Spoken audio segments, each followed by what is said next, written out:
টকশোতে সেকুলার বুদ্ধিজীবী ডক্টর জাহিদুর রহমানকে নাস্তানাবুদ করার পর দেশজুড়ে প্রশংসায় ভাসছেন ডক্টর মির্জা গালিব।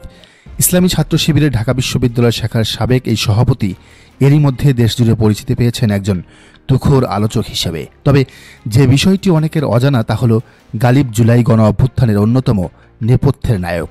শেখ হাসিনার পতনের একদফা ঘোষণায় যে কজন গুরুত্বপূর্ণ ভূমিকা রেখেছিলেন তাদের একজন তিনি। বৈষম্যবিরোধী ছাত্র আন্দোলনের পরিকল্পনা প্রণয়ন ও বিশেষ কর্মসূচি বাস্তবায়নের জন্য যে সিক্রেট গ্রুপ খোলা হয়েছিল সেখানেও ছিলেন গালিব। সে সময় তিনি নানা পরামর্শ দিয়ে আন্দোলনকে বেগবান করেছিলেন। শিবির নেতা হওয়ার কারণে মির্জা গালিবের বঞ্চিত হওয়ার খবর হঠাৎ করেই সামনে আসে গেল বছর। সোশ্যাল মিডিয়ায় লাখ লাখ মানুষ এই একটি ক্যাপশনে তখন ফেসবুকে স্ট্যাটাস দিয়েছিলেন। এমন একজন মেধাবীকে শিক্ষক হিসেবে না নেয়ায় তারা ধিক্কার জানিয়েছিলেন শেখ হাসিনা আর তার বিশ্ববিদ্যালয় প্রশাসনকে। রাবেয়া আমিন সে সময় লিখেছিলেন, এই সেই ডক্টর মির্জা গালিব যিনি ঢাবির রসায়ন ডিপার্টমেন্ট থেকে 98% মার্ক নিয়ে গ্র্যাজুয়েশন শেষ করেছিলেন, কিন্তু ঢাকা বিশ্ববিদ্যালয় তাকে শিক্ষক হিসেবে নেয়নি। তখন তিনি আক্ষেপ করে বলেছিলেন, ঢাকা ভার্সিটি আমাকে শিক্ষক হিসেবে নেয়নি, এটা তাদের ব্যর্থতা। আমি ঢাকা ভার্সিটির চাইতে বড় ভার্সিটির শিক্ষক হব। আজকে ডক্টর মির্জা গালিব যুক্তরাষ্ট্রের হাওয়ার্ড বিশ্ববিদ্যালয়ের রসায়ন বিভাগে সহকারী অধ্যাপক হিসেবে নিয়োগপ্রাপ্ত হয়ে বাংলাদেশের মুখ উজ্জ্বল করেছেন। মির্জা গালিবকে নিয়ে পুরনো কাসুন্তি ঘাটার উদ্দেশ্য একটা আছে, আপনারা নিশ্চয়ই ক্যাপশন পড়েই তা বুঝেছেন। হ্যাঁ, আজকের ভিডিওতে আমরা জানব সংসদ সদস্য হিসেবে মির্জা গালিবের সংসদে যাওয়ার সম্ভাবনার বিস্তারিত। দর্শক, মূল ভিডিওতে যাওয়ার আগে অনুরোধ, এই চ্যানেলে নতুন হলে ও রাজনীতির নিত্য নতুন তথ্য বিশ্লেষণ পেতে অবশ্যই চ্যানেলটি সাবস্ক্রাইব করে বেল আইকনটি বাজিয়ে রাখুন। ডক্টর মির্জা গালিবের গ্রামের বাড়ি ময়মনসিংহ বিভাগের শেরপুর জেলার গোসাইরহাট উপজেলায়। এই উপজেলার নাগেরপাড়া গ্রামেই তার জন্ম।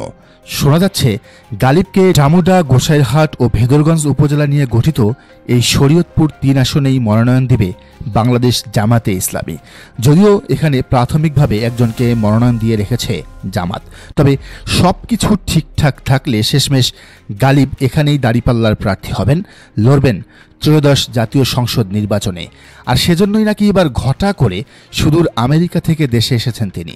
এর আগে নিজ এলাকায় কোনো অনুষ্ঠানে অংশ না নিলেও এবার 5 জুলাই তিনি যাচ্ছেন নিজ এলাকা গোসাইরহাটে। গোসাইরহাটের সাধারণ মানুষও তাকে গ্রহণ করতে প্রস্তুত। এই এলাকায় গালিবের যেমন রয়েছে পারিবারিক ঐতিহ্য, তেমনই তার নিজের ব্যাপক প্রভাব রয়েছে তরুণ সমাজে। 18 থেকে 30 বছর পর্যন্ত বয়স যাদের, তারা বলতে গেলে বেশিরভাগই গালিব ভক্ত।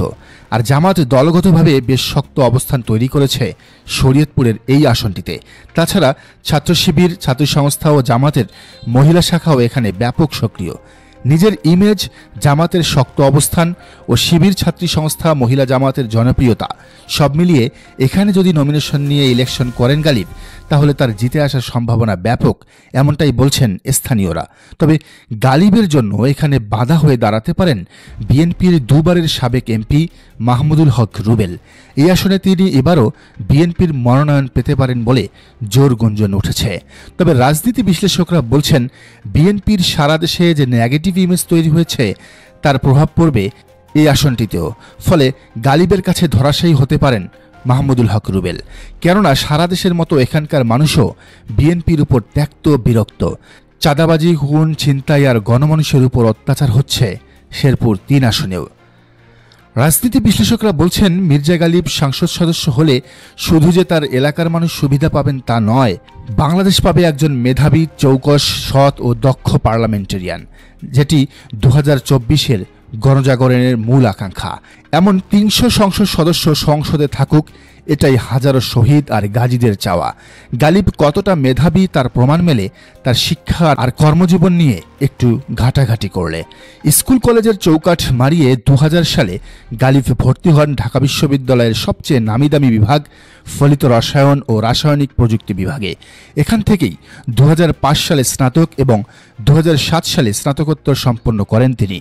যেহেতু ডিপার্টমেন্টের সেরাদের সেরা, ফলে গালিব ভেবেছিলেন তার মেধা দেশের কাজেই লাগাবেন, ঢাকা বিশ্ববিদ্যালয়ের শিক্ষক হবেন। সে সময় তত্ত্বাবধায়ক সরকার ক্ষমতায়, নিয়োগ বিজ্ঞপ্তি প্রকাশ না হওয়ায় গালিব অপেক্ষা করছিলেন।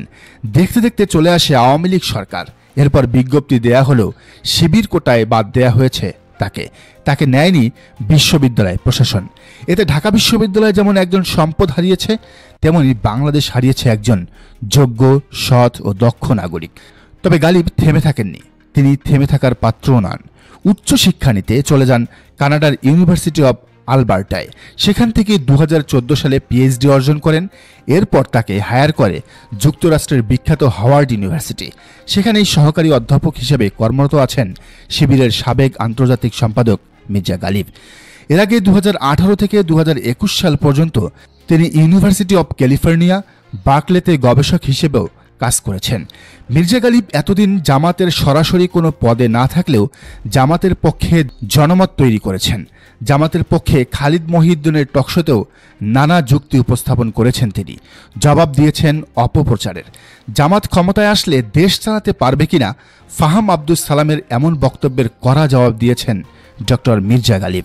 জামাত নিয়ে মির্জা ফখরুলের জামাই ফাহামের একটি লেখা শেয়ার করে গালিব লিখেছেন, জামাত দেশ চালানোর জন্য উপযুক্ত হয়েছে কিনা এইটা বোঝার জন্য এর চাইতে কার্যকর স্টেট হইল জামাতের যে 2 জন মন্ত্রী ছিল, মানে 2001 থেকে 2006 সালের বিএনপি জামাত নেতৃত্বাধীন যে সরকার, সেখানে মতিউর রহমান নিজামী এবং আলী হাসান মুজাহিদ যে মন্ত্রী ছিলেন, তারা সরকারে থাকতে ঠিকঠাক মন্ত্রণালয় চালাইতে পারছিলেন কিনা, এটাই হচ্ছে মূল বিষয়। ফাহামের 1000 শব্দের লেখা গালিবের 20 শব্দেই কুপকাত। গালিব এভাবেই হয়তো শেরপুরের বিএনপি প্রার্থী মাহমুদুল হক রুবেলকেও কুপকাত করবেন। তবে তিনি শেষমেশ কি নমিনেশন নেবেন? তিনি আদৌ কি সংসদ সদস্য হিসেবে প্রার্থী হবেন? তিনি কি শেরপুরের তথা সারা বাংলাদেশের মানুষের জন আকাঙ্ক্ষার মূল্যায়ন করবেন?